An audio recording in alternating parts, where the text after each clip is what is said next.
नमस्कार दोस्तों, आज का टॉपिक है आईसीआईसी बैंक। दोस्तों आज हम करने वाले हैं in depth analysis ICICI bank का। क्या प्राइवेट बैंक का बुल रन खत्म हो गया है, पॉज हो गया है या अभी रैली बाकी है? आइए जानते हैं इस वीडियो में। दोस्तों हम ये वीडियो क्यों बना रहे हैं? क्योंकि आईसीआईसी बैंक इंडिया का सेकंड लार्जेस्ट प्राइवेट बैंक है।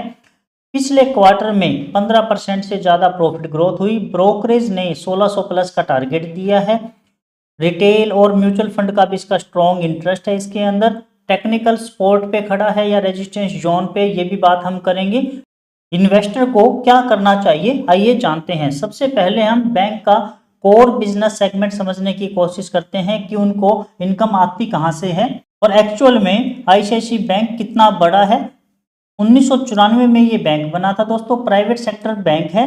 Retail plus corporate plus treasury का ये बिजनेस करते हैं। इनकी जो सब्सिडरी है आईसीआईसी लोम्बार्ड, आईसीआईसी सिक्योरिटी और आईसीआईसी प्रूडेंशियल लाइफ, ये सभी के सभी आईसीआईसी बैंक के ही ग्रुप हैं। कंप्लीट इंडिया में इनकी प्रेजेंस है। 6500 से ज़्यादा ब्रांचेज और 17,000 से ज़्यादा एटीएम है। साथ में डिफरेंट ये कैटेगरी की सर्विस देते हैं, जैसे life insurance, general insurance, home finance, सब तरह की सर्विस आईसीआईसी बैंक दे रहा है। लिस्टिंग कब हुई थी दोस्तों? 6 जुलाई 2007 को आईसीआईसी बैंक की लिस्टिंग हुई थी। अगर हम शेयर होल्डिंग पैटर्न की बात करें तो दोस्तों ये जीरो प्रमोटर ग्रुप वाली कंपनी है, यानी कि इसमें प्रमोटर कोई भी नहीं है। एफआईआई की होल्डिंग इसमें 46.76% है, डीआई की होल्डिंग 43.90% और पब्लिक की होल्डिंग है 7.10%। तो कहने का मतलब डीआई और एफआईआई बहुत ज़्यादा होल्ड करते हैं, नियर अबाउट 90% के आसपास ये होल्ड करते हैं। बड़े बड़े इंस्टीट्यूशन की बहुत अच्छी होल्डिंग है। अगर हम फाइनेंशियली की बात करें तो 2025 में बैंक ने क्या किया उसके बारे में बात कर लेते हैं। 2,94,587 करोड़ रुपए का रेवेन्यू जनरेट किया, जिसमें 75,481 करोड़ रुपए इनका एबिटा रहा। अगर आप एबिटा के बारे में नहीं जानते हैं तो इसी चैनल पर एक वीडियो मैंने बनाई हुई है एबिटा के बारे में, आपको आई बटन पे भी मिल जाएगी और चैनल पे भी आप जाके देख सकते हैं। एबिटा रहा 75,481 करोड़ रुपए। डिविडेंड दिया कंपनी ने 11 रुपए का। दोस्तों कंपनी का डिविडेंड यील्ड थोड़ी सी कम रहती है क्योंकि ये प्राइवेट सेक्टर बैंक है, तो अपने पूरे पैसे को ये फ्यूचर ग्रोथ में ही लगाने का ज़्यादा प्लान करते हैं। ईपीएस रहा 72 रुपये 41 पैसे। ईपीएस का मतलब है दोस्तों अर्निंग पर शेयर, यानी कि एक शेयर की अर्निंग रही इनकी 72 रुपये 41 पैसे। अगर हम 5 साल के रेवेन्यू की बात करें तो 5-6 साल में कंटिन्यू रेवेन्यू इनका अप ही जा रहा है। 2020 में लगभग 1.5 लाख करोड़ था और जो 2025 में लगभग 3 लाख करोड़ पहुंच गया है, यानी कि साल दर साल इनका रेवेन्यू भी अच्छा खासा बढ़ रहा है। अगर मैं फंडामेंटल एनालिसिस करूं इस कंपनी का तो 9,72,000 करोड़ की मार्केट कैप वाली कंपनी है, यानी कि बहुत बड़ी लार्ज कैप कंपनी है। पीई रेशियो 18, आरओई 20% की इन्होंने बहुत अच्छी रिटर्न दी है। सेक्टर पीई 12 है। 52 वीक हाई 1500 और 52 वीक लो 1186। पीबी रेशियो की बात करूं तो थोड़ा सा ज़्यादा है क्योंकि प्राइवेट सेक्टर में ग्रोथ की पोटेंशियल ज़्यादा लग रही है, इसलिए पीबी रेशियो इनका हाई ही रहता है 2.95 और डिविडेंड यील्ड 1% से थोड़ी सी नीचे ही है।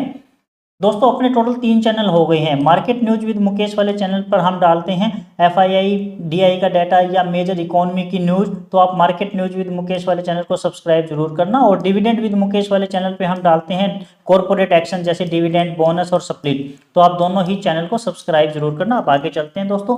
अगर मैं 5 साल का आरओई और आरओसी का डाटा बताऊं आपको तो इन्होंने बहुत अच्छी ग्रोथ दी है। रिटर्न ऑन इक्विटी और रिटर्न ऑन कैपिटल एम्प्लॉयड 36.89% का आरओई और आरओसी है 40.60%।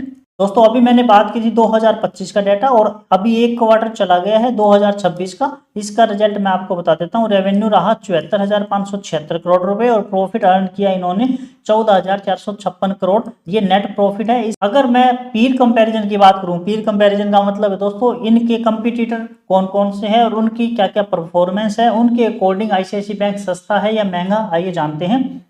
एचडीएफसी बैंक 945 रुपए का प्राइस है। मार्केट कैप लगभग 15 लाख करोड़ है। पी रेशो 21 और रेवेन्यू है 4,70,000 और ईयर ऑन ईयर ग्रोथ की बात करें तो 15% है और नेट प्रॉफिट है 73,440। आईसीआईसी बैंक का नेट प्रॉफिट की हम बात करें तो 54,419 और ईयर ऑन ईयर रेवेन्यू की बात करें तो इनका ज़्यादा है 24.81। और अगर पी रेशो की बात करें तो एचडीएफसी बैंक से थोड़ा सा कम ही है, और इनका प्राइस की बात करें तो 1360 रुपये है। कोटक बैंक, इनका ईयर ऑन ईयर ग्रोथ जो है वो 13.60 है, और नेट प्रॉफिट 21,946, और एक्सिस बैंक का और भी कम है। तो कहने का मतलब अगर रेवेन्यू की बात करें तो ये सेकंड नंबर पे, फर्स्ट नंबर पे आते हैं, और नेट प्रॉफिट की बात करें तो ये सेकंड नंबर पे है। फंडामेंटल अगर हम बात करें तो कंपनी में कोई भी प्रॉब्लम नहीं है। अगर हम होल्डिंग की बात करें तो म्यूचुअल फंड होल्डिंग का ये डाटा है दोस्तों, अगस्त 2025 का डाटा है, पुराना डाटा कोई भी नहीं है। तो Kotak, Nippon, Parekh, HDFC, flexi और एडलविस ये सभी के सभी अपनी एलोकेशन को इंक्रीज कर रहे हैं।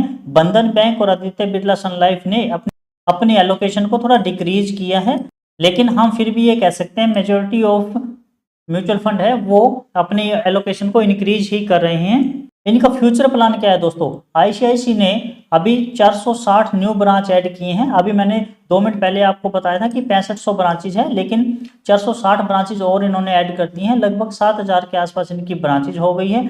आई मोबाइल ऐप इनकी एक पर्सनल ऐप है पर्सनल बैंकिंग के लिए, उनको ये और ज़्यादा स्ट्रॉन्ग करने वाले हैं, और इसके अंदर 400 से ज़्यादा सर्विसेज उसके अंदर ऐड करने वाले हैं। यानी यूजर इंटरफेरेंस ये काफ़ी बेटर बनाने वाले हैं, और उसमें बहुत ज़्यादा फीचर भी ऐड करने वाले हैं, तो ये भी इनके लिए पॉजिटिव रहेगा।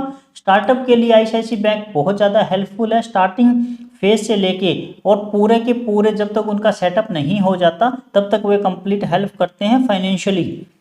तो कहने का मतलब उनका फ्यूचर प्लान भी काफ़ी अच्छा है। ये वीडियो एजुकेशनल पर्पज़ के लिए है और मैं फाइनेंशियल एडवाइजर नहीं हूँ। अब बात करते हैं अलग अलग ब्रोकरेज हाउसेज ने क्या क्या रिपोर्ट्स, क्या क्या व्यू दिए हैं। दोस्तों मोतीलाल ओसवाल ने बाई का व्यू बनाया है, 1670 रुपये का टारगेट दिया है, और नुआमा ने बाई की ही रेटिंग दी है, 1630 रुपये का टारगेट दिया है। यानी कि हम ये कह सकते हैं कि लॉन्ग टर्म में ब्रोकरेज हाउसेज भी इस स्टॉक पर बुलिश है। अगर मैं टेक्निकल की बात करूं तो अभी जो करंट मार्केट प्राइस 1360 है, आरएसआई 31 की वैल्यू है, और स्टोकास्टिक 16, यानी कि आवर बोट जोन में नहीं है, आवर सोल्ड ही हम कह सकते हैं। इसका जो फर्स्ट सपोर्ट है वो 1346 के ऊपर है, हो सकता है कि यहाँ से बाउंस बैक कर जाए। और 100 डीएमए की अगर बात करें तो 1397 पर 100 डीएमए था, जो ब्रीच करके थोड़ा सा नीचे आ गया है, और 200 डेमा 1408 रुपये पे भी था। ईएमए 20 के ऊपर ये एक तरह का ये कह सकते हैं कि हम ईएमए 20 के आसपास ही खड़ा है, 1373 रुपये ईएमए 20, और ईएमए 50 है 1387 रुपये। इस कंपनी में स्ट्रेंथ क्या है और वीकनेस क्या क्या है दोस्तों? डाइवर्सिफाइड लोन बुक है, यानी कि वो एसएमई को भी लोन देते हैं, एजुकेशन लोन भी है, कहने का मतलब हर टाइप का वो लोन बुक है उनके पास। स्ट्रॉन्ग ब्रांड ट्रस्ट है, यानी कि इतने सालों से वो काम कर रहे हैं, पब्लिक का उनके ऊपर भरोसा है। High Kasa ratio, Kasa ratio वो होता है जब किसी भी बैंक में लो इंटरेस्ट रेट पे उनको पैसा मिल रहा हो, जैसे कि सेविंग या करंट अकाउंट का कैसा रेशो भी काफी अच्छा है। कंपनी को लो इंटरेस्ट रेट पर पैसा मिल रहा है, एसेट क्वालिटी भी काफी स्टेबल है। रिस्क क्या क्या है दोस्तों? एक तो रेगुलेटरी प्रेशर रहता है, कोई ना कोई रेगुलेशन चेंज होते रहते हैं। कॉरपोरेट सेक्टर में अगर कोई बड़ा डिफॉल्ट कर जाता है लोन तो सीधा का सीधा ग्रोथ के ऊपर इम्पैक्ट पड़ता है। इंटरेस्ट रेट काफ़ी अप या डाउन होते हैं गवर्नमेंट की तरफ से, या कह सकते हैं हम आरबीआई कभी कम या ज़्यादा कर देता है, तो उसके हिसाब से कंपनी की परफॉर्मेंस के ऊपर भी इम्पैक्ट पड़ता है। कंपटीशन बहुत ज़्यादा हो गया है प्राइवेट बैंक में, एचडीएफसी बैंक और एक्सिस बैंक से इनको अच्छी खासी टक्कर मिल रही है, तो ये एक थोड़ा सा रिस्क फैक्टर हो सकता है। लेकिन हमने बात की थी फंडामेंटल और टेक्निकल, तो उसमें ज़्यादा प्रॉब्लम नहीं है।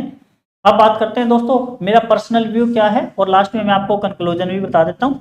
फंडामेंटल काफी स्ट्रॉन्ग है, वैल्यूएशन रीजनेबल है, कोई ऐसा फैक्टर हमें देखने को नहीं मिला है जो ये ओवरबॉट पोजीशन में चला गया हो टेक्निकल के अकॉर्डिंग, या हम ये कह सकते हैं कि पी रेशो पीबी रेशो में कोई प्रॉब्लम हो या ज्यादा डेप्थ हो, ऐसा हमें कोई भी फैक्टर देखने को नहीं मिला है। ब्रोकरेज भी बुलिश है, तो उनको भी अपसाइड लग रहा है। टेक्निकल न्यूट्रल टू पॉजिटिव है, टेक्निकल में भी ऐसा कोई नेगेटिव पॉइंट हमें नहीं लगा। शेयर मार्केट में कोई भी ट्रेड लेने से पहले हमें कुछ बातों का कंप्लीट ध्यान रखना जरूरी है, और उनमें से ही एक है स्टॉप लॉस। तो हमें हमेशा स्टॉप लॉस को फॉलो करना है अगर हम ट्रेडिंग कर रहे हैं। लॉन्ग टर्म इन्वेस्टर क्या कर सकते हैं? लॉन्ग टर्म इन्वेस्टर के लिए फंडामेंटल और टेक्निकली ऐसा कोई भी सिग्नल नहीं है जो नेगेटिव हो, तो हम बाई ऑन डिप्स की रणनीति अपना सकते हैं, यानी कि जैसे जैसे नीचे आए एज ए स्टॉक शिप भी कर सकते हैं, यानी कि अपनी इनकम का 1 से 2% हम हर महीने इसमें डालते रहें और रिटायरमेंट तक हम संभाले ही ना, क्योंकि फ्यूचर ओरिएंटेड कंपनी है और कोई भी प्रॉब्लम नहीं है कंपनी में। दोस्तों ये कोई रिकमेंडेशन नहीं है, प्योर एजुकेशनल पर्पस के लिए ये वीडियो बनाई गई है। तो कहने का मतलब आप अपने रिस्क फैक्टर के अकॉर्डिंग, मैंने आपको टेक्निकल और फंडामेंटल सभी तरह की बातें समझा दी है। आप अपने रिस्क के अकॉर्डिंग, अपने टाइम होराइजन के अकॉर्डिंग आप अपनी स्टडी खुद भी कीजिए, और आईसीआईसीआई बैंक को अपने पोर्टफोलियो में शामिल करना चाहें तो जरूर कीजिए।